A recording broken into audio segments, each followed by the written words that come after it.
Hey everyone, welcome to my first ever Rangers week in review for the New York Rangers here. Since it is the best time of the year now, hockey season has begun, and I'm going to start reviewing the Rangers at least on a week by week basis. Trying to do one after every single game would be difficult, but to start off with this season, it's almost impossible to ask for a better start.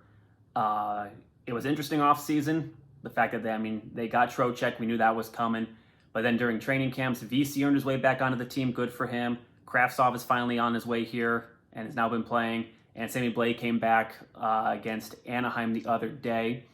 3-1 record for the Rangers. It was fantastic. First game was a conference final rematch against Tampa. They handled it 3-1. Minnesota 7-3.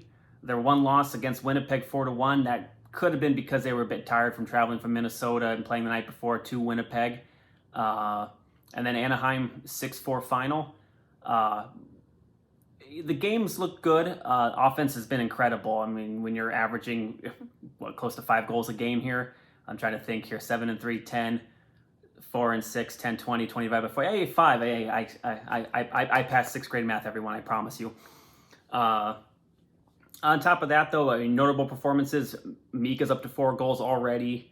He's tied for the league. I know it's early, but it's still nice to see something like that. Panarin has 8 assists. He's leading the league. And Panarin also has 10 points, also leading the league. So the offense has just been absolutely ticking. I know plenty of other guys have 2 goals right now, be it Kreider, Trocheck, Kakko has 2 goals. It's been really good.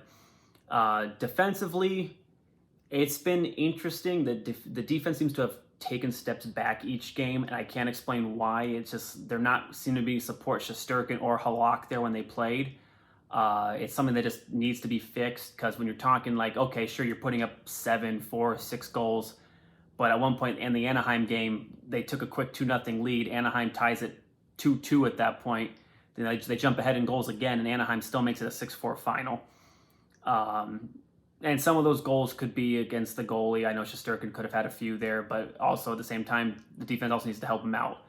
Same thing with Minnesota. I know that became a 7-3 final, but some of those goals were just the defense wasn't really helping out in the goaltending. Speaking of goaltending here, Shesterkin 3-0, 2.68 goals against average and a 905 save percentage in the first week. Played great. Looks a little bit slower compared to where he was last season. Maybe he just needs to get in the groove of it all. He looked a little off balance in the Anaheim game, a little slow on some reactions. I think he was screened on one of the goals, so it's not entirely his fault on that. I have no doubt he'll get back up there. It's not a particular worry. And Halak in his one game played fine. It was the loss against Winnipeg. He did good. The defense just didn't help him out there a whole lot. 305 goals against average, 909 save percentage. Really can't ask for much more though so far from these guys. It's been great, considering that during the preseason I wasn't quite sure how they were going to do. They came on strong in the first couple games and kind of looked flat from games. I think it was 3-6 for the rest of the preseason. But they seem to have done well now. Only downside, Kravtsov got injured, I think, on the first shift of the first game against Tampa. Still waiting to get update on him. I haven't checked on him since that injury there. And give credit where credit is due. I really thought Kakko's goal against Minnesota was fantastic when he just spun him around their whole entire defensive zone, skates around, turns around, puts it in the net. That was something that was fantastic to see from him. Hopefully he takes that next step this year. Being a number 2 pick, I know it's a bit of weight on him, and I'm just hoping that he gets there now finally after a few years of development. Upcoming this week, two games that on paper look like great matchups, but of course in any sports league and in the NHL you can never take your opponents for granted.